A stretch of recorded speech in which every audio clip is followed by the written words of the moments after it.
Hello everyone, welcome to my YouTube channel. और आज की वीडियो में हम लिस्ट स्टाइलिंग को डिस्कस करेंगे। सीएसएस के टॉपिक को लास्ट वीडियो में हमने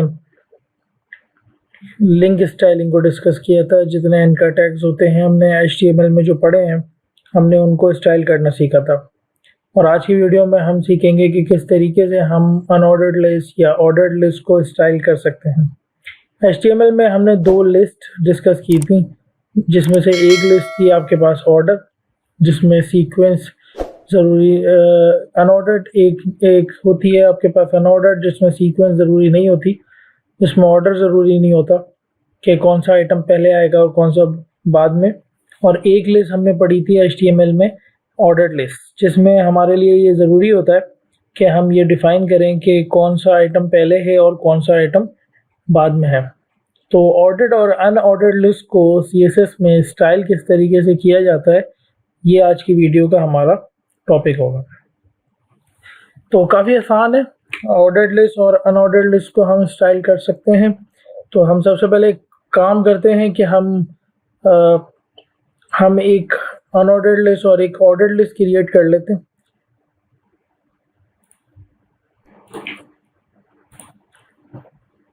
तो मैं यहाँ सबसे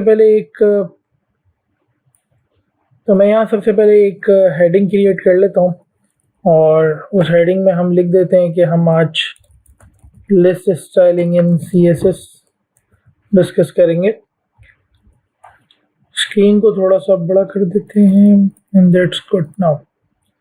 ओके, सो सबसे पहले अनऑर्डर्ड लिस्ट क्रिएट करते हैं। तो अनऑर्डर्ड लिस्ट क्रिएट करने का जो तरीक़ेकार है आपके पास वो क्या है, अनऑर्डर्ड लिस्ट, राइट। और अनऑर्डर्ड लिस्ट क्लिक करने के लिए हम सबसे पहले यूएल का टैग ओपन करते हैं और यूएल के टैग में हम एलआई डिफाइन कर देते हैं 3, और जिसमें हम यहाँ पे लिख देते हैं अनऑर्डर्ड लिस्ट आइटम 1,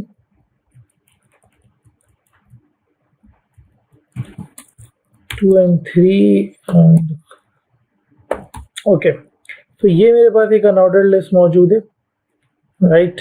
और यहाँ पे हमारे पास एक और लिस्ट हम क्रिएट करते हैं जिसको हम नाम देते हैं ऑर्डर्ड लिस्ट का। ऑर्डर्ड लिस्ट करने के लिए हमने ओएल का टैग ओपन करना होता है और ओएल के टैग में हम 3 एलआई डिफाइन कर लेते हैं यहाँ पे, और उन 3 एलआई में हम कंटेंट डिफाइन कर लेते हैं। ओके, तो ये मेरे पास 3 एलआई आ चुके हैं,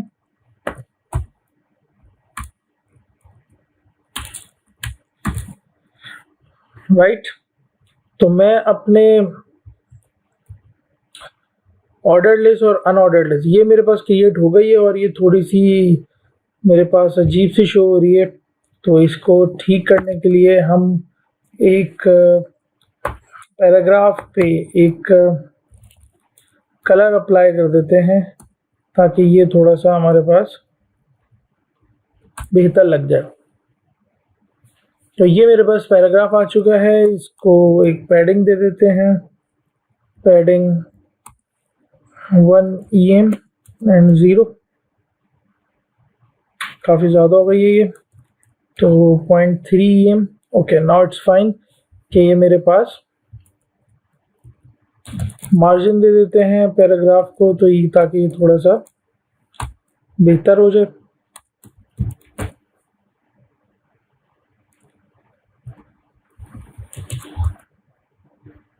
ओके, सो ये मेरे पास अब थोड़ा बेहतर हो गया है, और मेरे पास ऑर्डर्ड लिस्ट और अनऑर्डर्ड लिस्ट को अब हम कोड करते हैं। ऑर्डर्ड लिस्ट और अनऑर्डर्ड लिस्ट का, अनऑर्डर्ड लिस्ट के अंदर जो प्रॉपर्टीज़ आपके पास आती हैं, वो सबसे पहली प्रॉपर्टी ये है कि आप इसकी जो पॉइंट्स, बुलेट पॉइंट्स आ रहे हैं आपके पास यहाँ पे, आप इन्हें ख़त्म कर सकते हो। तो कैसे ख़त्म करेंगे, हमारे पास बाय डिफ़ॉल्ट इनकी जो टाइप आ रही होती है वो डिस्क होती है। तो अगर मैं पहली टाइप डिस्क की डिफ़ाइन कर दूँ तो कोई फ़र्क नहीं पड़ेगा क्योंकि वो है ही डिस्क। लेकिन अगर मैं इस डिस्क को नन कर दूँ तो मेरे पास से ये बुलेट्स यहाँ से ख़त्म हो जाएंगे। इसी तरीके से ऑर्डर्ड लिस्ट के ऊपर भी अगर मैं जाऊँ और लिस्ट स्टाइल टाइप में नन कर दूँ तो वहाँ से भी मेरे पास नंबरिंग ख़त्म हो जाएगी। राइट। तो ये मेरे पास दोनों ख़त्म हो गए, लेकिन मेरे पास और भी ऑप्शंस होते हैं कि मैं इसके अंदर सर्कल डिफाइन कर सकता हूँ। और डिस्क में और सर्कल में कोई फ़र्क खासा नहीं है, आपके पास दिख रहा होगा। मैं इसको थोड़ा सा यहाँ पे काम करते हैं, हम यहाँ पे मार्जिन डिफाइन कर देते हैं, और मार्जिन हम डिफाइन करते हैं 0.5 EM। Okay, now it's fine. ये अब आपको सही लग रहा है, थोड़ा बेहतर लग रहा है, और ये मेरे पास एक बेहतर पोजीशन में आ चुका है। ठीक है, तो ये मेरे पास अनऑर्डर्ड मार्जिन ऑर्डर्ड लिस्ट में भी हम डिफाइन कर देते हैं, तो ये मेरे पास एक बेहतर पोजीशन में आ चुका है।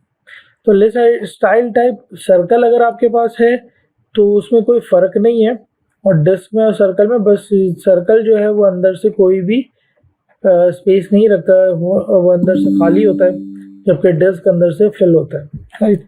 लेकिन डिस्क और सर्कल के अलावा भी आपके पास है, आप डेसिमल रख सकते हो, आप जो कि आप रखोगे नहीं क्योंकि इसमें ऑर्डर जो है वो अहम नहीं है।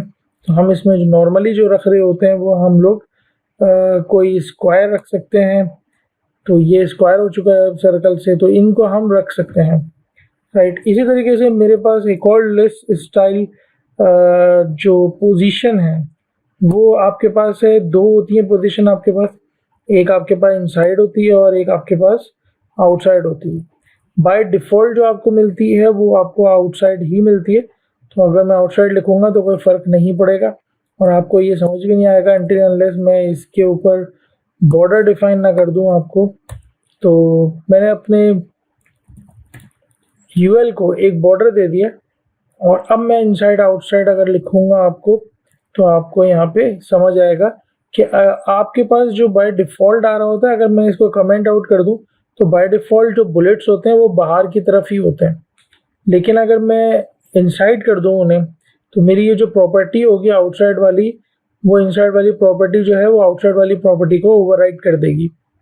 तो इस तरह से मेरे जो बुलेट्स हैं वो एलआई के साथ अंदर आ जाएंगे बाहर आने के बजाय, जो कि खासा अच्छा नहीं लगता, लेकिन आपको इसमें समझ तब आएगा जब मैं इसका कंटेंट बढ़ा दूंगा। जैसे कि फॉर एग्जांपल मैं पहले का कंटेंट जो है बड़ा कर देता हूँ, तो अब आपको समझ आएगा इनसाइड और आउटसाइड क्या फ़र्क क्रिएट करता है। तो जब मैंने बाय डिफ़ॉल्ट लिखा हुआ है इसको, तो ये वैसे ही आ रहा है जैसा हम चाहते हैं कि बुलेट जो है वो उसकी अलाइनमेंट में सारी चीज़ें अलाइन हुई हुई हैं। लेकिन अगर मैं इनसाइड कर दूं तो ये आपको थोड़ा सा बेहतर नहीं लगेगा, क्योंकि बुलेट के नीचे ही आपके पास टेक्स्ट आ जाएगा जो कि अच्छा मालूम नहीं देता। तो इसको बाय डिफ़ॉल्ट इसकी जो प्रॉपर्टी है वही रहने देते हैं, और इसको हम नहीं छेड़ते। लेकिन पता होना चाहिए आपको कि लिस्ट स्टाइल टाइप हमारे पास पोजीशन जो होती है वो आउटसाइड भी हो सकती है और इनसाइड भी हो सकती है, राइट। तो मैं इसको अभी फ़िलहाल छोड़ देता हूँ समझने के लिए। अब हमारे पास एक और चीज़ है, वो है लिस्ट स्टाइल इमेज। आप बुलेट की जगह कोई इमेज डिफाइन कर सकते हो। इमेज डिफाइन करने के लिए आपको यूआरएल का फंक्शन इस्तेमाल करना पड़ेगा, और यूआरएल के फंक्शन के लिए आप जो यूज़ कर सकते हैं वो है आपका एसेट्स। एसेट में मैंने इमेज एक डाली हुई है, और इमेज में मैंने एक टिक यूज़ किया हुआ है। अब मेरे पास मैं यहाँ 3 टिक मार्क आपको दिखाऊंगा, एक 5 पिक्सल, एक 14 पिक्सल और एक 12 पिक्सल, राइट।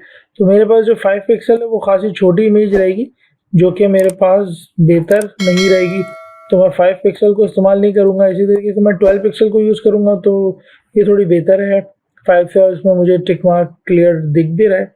लेकिन फ़िलहाल फिर भी मैं 14 पिक्सल को इस्तेमाल करूँगा, जो कि खासा क्लियर है, और आपके लिए बेहतर है कि आप 16 और 18 को ट्रेस करके देखें कि कौन सा आपके पास बेहतर आ रहा है। क्योंकि अभी मेरे पास स्क्रीन बड़ी है, लेकिन जब ये 100% पे जाएगी तो ये बेहतर मालूम दे रही है, और मेरे पास पिक्सल भी इसमें तंग नहीं कर रहे। तो ये हो गई लिस्ट स्टाइल इमेज, राइट। और लिस्ट स्टाइल इमेज के अलावा हमारे पास ये अब आपको बेहतर लगेगी। तो लिस्ट स्टाइल इमेज के अलावा हमारे पास जो चीज़ है वो है list style type position, list style type, और आपके पास ये आपके यूएल के आइटम मौजूद हैं, राइट। इसी तरीके से ओएल के अंदर भी हम ये चीज़ें का इस्तेमाल कर सकते हैं। ओएल के अंदर हम लिस्ट स्टाइल टाइप को मज़ीद बेहतर अंदाज में डिफ़ाइन कर सकते हैं। बाय डिफ़ॉल्ट ये डेसिमल होती है, लेकिन डेसिमल के साथ अगर आप चाहो तो डेसिमल के साथ एक और वैल्यू होती है लीडिंग ज़ीरो की, आप ये भी कंसिडर कर सकते हो। अब ये जो लीडिंग ज़ीरो है आपके पास, ये क्या है हमारे पास, लीडिंग ज़ीरो आपके पास है, अच्छा मैं इसको थोड़ा सा बेहतर अंदाज में ताकि ये नज़र आने लगे, ओके चलो। तो ये मेरे पास अब मेरा ऑर्डर लिस्ट बहुत अच्छे अंदाज में नज़र आ रहा है।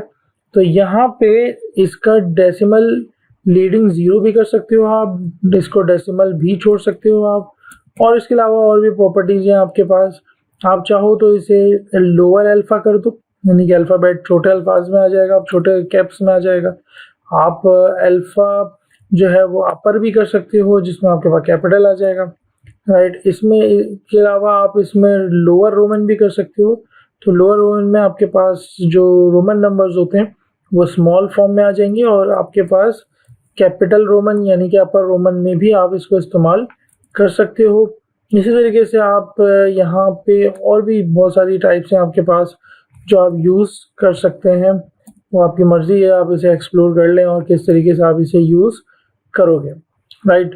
तो ये था। अच्छा मैं इसको बाय डिफ़ॉल्ट जो है वो डेसिमल पे ही छोड़ देता हूँ, राइट। मैं अच्छा डेसिमल आप लिखें ना लिखें कोई फ़र्क नहीं पड़ेगा, क्योंकि वो तो है ही बाय डिफ़ॉल्ट डेसिमल, तो इसके ऊपर कोई ख़ासा फ़र्क नहीं क्रिएट होगा। हाँ, फ़र्क क्रिएट होगा जब आप डेसिमल के अलावा, जैसे कि डेसिमल लीडिंग ज़ीरो है, तो वो आप चेंज करेंगे तो वहाँ पे फिर आपको फ़र्क क्रिएट होता हुआ नज़र आएगा, राइट। इसी तरीके से अगर आप चाहें तो यहाँ पे अपनी ऑर्डर्ड लिस्ट के अंदर आप एक एट्रीब्यूट यूज़ कर सकते हो, और वो एट्रीब्यूट है आपका स्टार्ट, और स्टार्ट में आप वैल्यू डिफ़ाइन कर सकते हो। ये वैल्यू मैंने आई थिंक गलत लिख दी है, ओके। तो ये वैल्यू मैंने लिखनी है, गलत लिख दी है, और ये मैंने लिखनी थी यूएल ओएल में, और ये मैंने लिख दिया एल आई में। तो आप अगर चाहो तो इसे यूएल के अंदर इसे डिफाइन कर सकते हो कि आपकी पहली वैल्यू क्या होनी चाहिए, राइट। तो उससे आपको कोई ख़ासा फ़र्क क्रिएट आप यहाँ कर सकते हो, लेकिन आई डोंट थिंक कि इसकी ज़रूरत पड़ती है हमें। तो लेकिन हाँ, ये ऑप्शन आपके पास मौजूद है, और ये चाहें तो आप कोई भी वैल्यू से अपना स्टार्ट करवा सकते हैं। इसी तरीके से हमारे पास एक और ऑप्शन मौजूद है कि हम किसी भी एल आई में जाके अपनी वैल्यू को, जैसे कि फॉर एग्जांपल मैं इस एल आई में जाके अपनी वैल्यू को यहाँ पे डिफ़ाइन कर सकता हूँ। तो वो मेरी मर्ज़ी है कि मैं यहाँ पे अपनी वैल्यू यहाँ पे डिफ़ाइन कर लूँ। तो ये जो मेरी वैल्यू है यहाँ पे, मैं इस वैल्यू को अगर कोई भी, फॉर एग्जांपल इसकी जो वैल्यू है हमारे पास वो है 7, ठीक है। अगर मैं चाहूँ तो मैं इसे 10 बना सकता हूँ, राइट। तो इसकी भी ऐसा कोई ख़ासी ज़रूरत पड़ती नहीं है, but there is a option available जो कि आप यूज़ कर सकते हो, राइट। आखिरी चीज़ इसके अंदर कि आपके पास जो एल आई होते हैं, आप उन एल आई को भी टारगेट कर सकते हो, किसी स्पेसिफिक एल आई को। तो उसके लिए आपको एक प्रॉपर्टी को इस्तेमाल करना पड़ेगा सूडो सेलेक्टर की, और वो है हमारे पास एल आई की प्रॉपर्टी है एक nth चाइल्ड की प्रॉपर्टी, राइट। तो एल आई की एक प्रॉपर्टी है हमारे पास nth चाइल्ड। अब फॉर एग्जांपल मैं इसका जो एल आई का चाइल्ड है, राइट, ओ एल में जाके जो एल आई का चाइल्ड है और वो है सेकंड चाइल्ड, उसको मैं टारगेट कर सकता हूँ, और मैं उसका कलर चेंज कर सकता हूँ। फॉर एग्जांपल मैं उसका कलर ब्राउन डिफाइन कर देता हूँ, तो वो मेरे पास यहाँ पे ब्राउन हो चुका है, राइट। इसी तरीके से अगर मैं चाहूँ तो उस स्पेसिफिक का मैं टेक्स्ट डेकोरेशन जो है वो अप्लाई कर सकता हूँ, जो कि मेरे को अप्लाई हो गया है, राइट। और इसी तरीके से अगर मैं चाहूँ तो मैं इवन और ऑड भी यहाँ पे डिफाइन कर सकता हूँ, और मेरे पास वो इवन और ऑड यहाँ पे अभी आपके पास एक ही है, लेकिन अगर मैं यहाँ पे एक और क्रिएट कर दूँ तो आपको इवन और ऑड का डिफरेंस दिख जाएगा यहाँ पे, जो कि अभी दिख रहा है। इसी तरीके से अगर मैं यहाँ पे इवन के बजाय ऑड डिफाइन कर दूँ तो वो भी मेरे पास इफेक्ट क्रिएट होता हुआ नज़र आ रहा है, राइट। तो ये था हमारे पास लिस्ट आइटम की स्टाइलिंग करना थ्रू CSS। आई होप ये कंप्लीट ट्यूटोरियल CSS का समझ आया होगा। अगर वीडियो आपको समझ आई है और आप कोडिंग जर्नी के ऊपर हैं तो आप वीडियो को लाइक कर सकते हैं, और कमेंट करके मुझे बताएं कि आपको कितना समझ आया, क्या समझ आया, ताकि कोई चीज़ अगर कमी रह गई है तो हम उसको आगे की वीडियो में कवर कर लें, राइट। और इस वीडियो को अगर अच्छी लगी तो इसको लाइक ज़रूर करना, और हम मिलते हैं अगली वीडियो में CSS की नई प्रॉपर्टी के साथ। Till then good bye.